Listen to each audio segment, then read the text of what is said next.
안녕하세요. 투자의 모든 것 투홀입니다. 오늘 박셀바이오를 살펴보는 시간을 좀 가져보도록 하겠습니다. 전일 대비 0.63% 상승한 11만 1,900원의 장을 마감했습니다. 거래량은 80만 주 가까이 나왔고요. 어제 1% 이어서 오늘도 강보합 상태로 장을 마감했습니다. 21선을 강하게 돌파하는 모습이 월요일 날 나온 이후에 어느 정도 좀 기간 조정을 보이고 있는 그런 모습을 보이고 있습니다. 3일 연속 21선 위에서 놀면서 어느 정도 변동성이 좀 축소되는 그런 모습을 보이고 있습니다. 결국 가격은 유지하면서 변동성이 어느 정도 잦아드는 그런 모습을 보이는 것은 이 2차 상승을 위한 어떤 숨고르기 과정이라고 할 수 있겠습니다. 앞에 이렇게 큰 좀 50% 넘는 상승이 나온 다음에 다시 한번 10만 원대를 이탈한 모습을 보였는데 결국 지난주 금요일부터 좀 강한 또 시세가 나오면서 지금은 12만 원대 돌파를 좀 준비하고 있는 그런 모습이라고 할 수 있겠습니다. 지난번에 말씀드렸다시피 이제 이 21선은 어느 정도 좀 중요한 라인이라고 생각이 듭니다. 그래서 21선을 좀 두껍게 표현을 해서 보시면 결국 이 시세가 살아나려면은 21선이랑 이격을 좀 벌리면서 상승하는 모습을 보여야 됩니다. 신풍제약 같은 종목을 분석하면서 말씀을 드렸는데 결국 이게 상승하려면 21선이 이렇게 돌아 올라가야 되는 모습을 보이거든요. 근데 21선이 이렇게 돌아 올라갈 때 주가는 21선을 타고 오르는 그런 모습은 좀 약한 흐름이고 전반적으로 5일선을 타면서 이렇게 상승을 해 나가야 이 5일선과 21선, 지금 5일선은 지금 이 분홍색 선이거든요. 지금 5일선도 좀 강하게 표시를 해보겠습니다. 이 5일선을 타고 올라가면서 전반적으로 21선이랑 이격이 벌어지는 그런 모습이 나오는 게 우리가 생각하는 그런 바닥권 탈출이라고 볼 수가 있습니다. 그래서 신풍제약을 한번 보시면은 결국 이 바닥권에서 이런 모습이죠. 21선을 돌파하고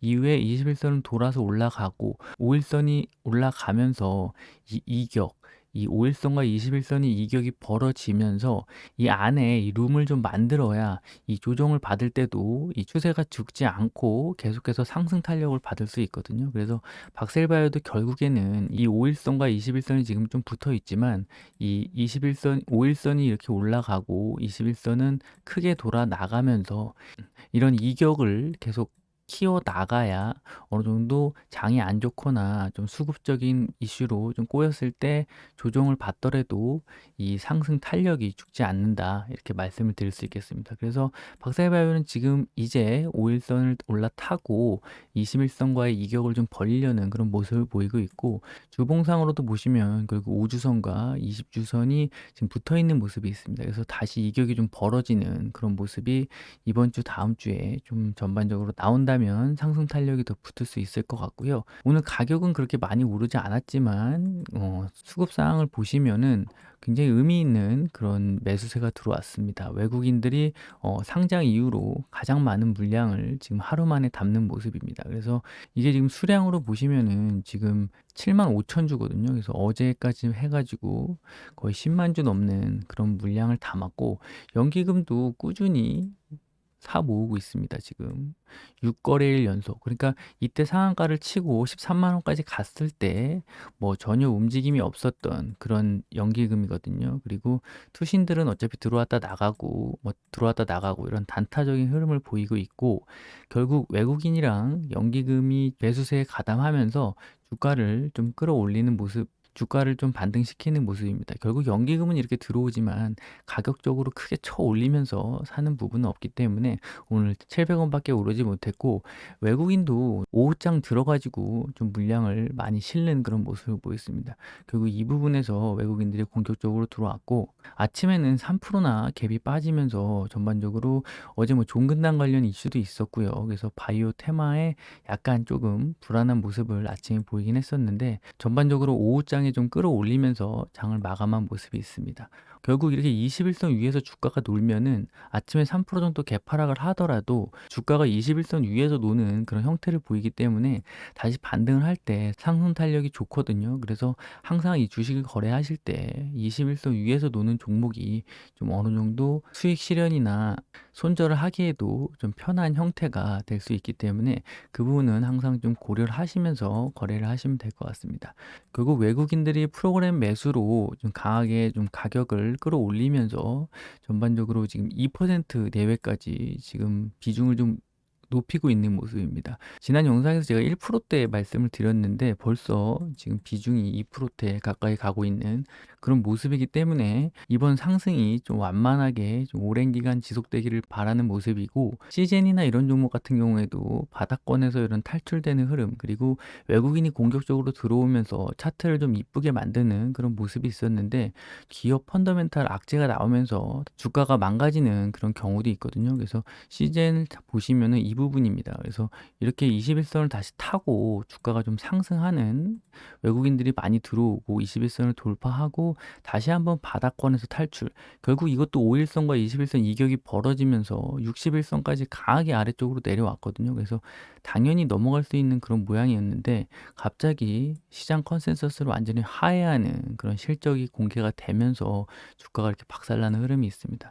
결국 박셀바이오도 이렇게 외국인들이 좀 들어오고 바닥권에서 연기금도 들어오고 이런 식으로 주가를 좀 정배열 형태로 이쁘게 만드는 와중에 회사에서 어떤 좋은 그런 소식들이 전해져야 상승 탄력이 붙을 수 있지, 어떤 추가적인 회사의 펀더멘탈 변화 없이는 다시 한번 이 높은 가격대로 올라갈 수가 없기 때문에 그 부분은 늘 참고하면서 좀 지켜봐야 될 것 같고, 그래서 최근 회사 뉴스를 좀 살펴봤는데 뭐 특별한 건 없습니다. 엊그제 나온 사업 보고서를 잠깐 보면서 좀 마무리하는 그런 시간을 가져보도록 하겠습니다.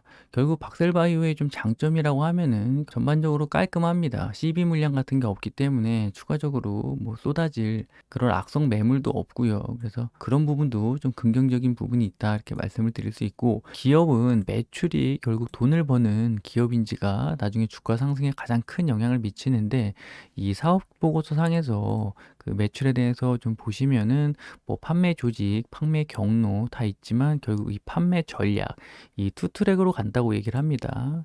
그래서 국내에서 뭐 제조 판매 전략을 세우고 그 다음에 글로벌 제약사와 기술 이전, 라이센스 아웃이죠. 그 기술을 좀 팔아먹는, 그러니까 기술을 이전해서 라이센스를 팔아먹는 그런 전략이 있습니다. 그래서 우리가 요새 최근에 박스루킨 관련해서 한번 승인이 될 뻔했죠. 그래서 이 박스루킨 관련해 가지고 좀 추가적으로 계속 좀 공격적인 마케팅이랑 이런 계획을 갖고 있고, 그리고 이 다발골수적 목표 질환으로 이 박스DC를 글로벌 라이센스 아웃을 시키겠다. 그리고 이 다양한 분야에서 지금 이 아래쪽 부분은 글로벌 라이센스 아웃을 좀 시킬 그런 목적을 가지고 있습니다. 그래서 이 파이프라인은 이렇게 지금 구축이 돼 있고, 작년 겨울에 나온 박셀바이오 보고서를 좀 보시면은 이 글로벌 임상 라이센스 아웃 같은 경우에는 결국 매출 예상 시점이 올해부터 가능하다, 이렇게 좀 예상을 하는 그런 부분이 있습니다. 그리고 이 아래쪽 같은 경우에는 내년 2022년 말쯤 가능할 거고, 그 다음에 간세포 함정 같은 경우에는 2024년 이렇게 좀 예측을 하고 있거든요. 그래서 이 부분이 좀 정상적으로 전반적으로 좀 잘 진행이 된다고 하면은 결국 박셀바이오도 새로운 좀 돌파구를 찾아서 실적을 인정받고 결국 기업 가치를 인정받아서 좀 주가가 추가적으로 좀 상승할 수 있지 않겠나, 이렇게 생각이 들면서 이런 일련의 계획들이 결국 어떤 매출이 나오는 시점부터 주가가 상승하는 게 아니라 그 전부터 기대감으로 좀 주가가 오르는 부분이 있거든요. 그래서 추가적으로 이 부분을 좀 미리 외국인들이 공격적으로 들어와서 선점을 하는 부분이 있다면 박셀바이오가 앞으로도 좀 크게 장기적으로 상승할 수 있을 그럴 종목으로 보이고, 그게 아니라 지금 단기적인 단타 개념으로 들어왔다가 또 빠져나가고 이런 흐름이 이어진다면은 결국 10만 원대 아래로 다시 주가가 내려올 텐데, 그 부분은 결국 이 박셀바이오가 일을 얼마나 잘하고 이 회사 펀더멘탈 관리를 위해서 어느 정도 좀 언론 플레이도 하고, 그리고 지금 박스루킨 관련해서도 빨리 허가가 나와가지고 회사 이미지를 좀 높이는 그런 시도를 계속 해야 될 것으로 보입니다. 네, 그래서 오늘 박셀바이오를 간단히 살펴봤고요. 영상이 도움이 되셨다면 구독과 좋아요 부탁드리겠습니다. 오늘도 시청해주셔서 감사합니다.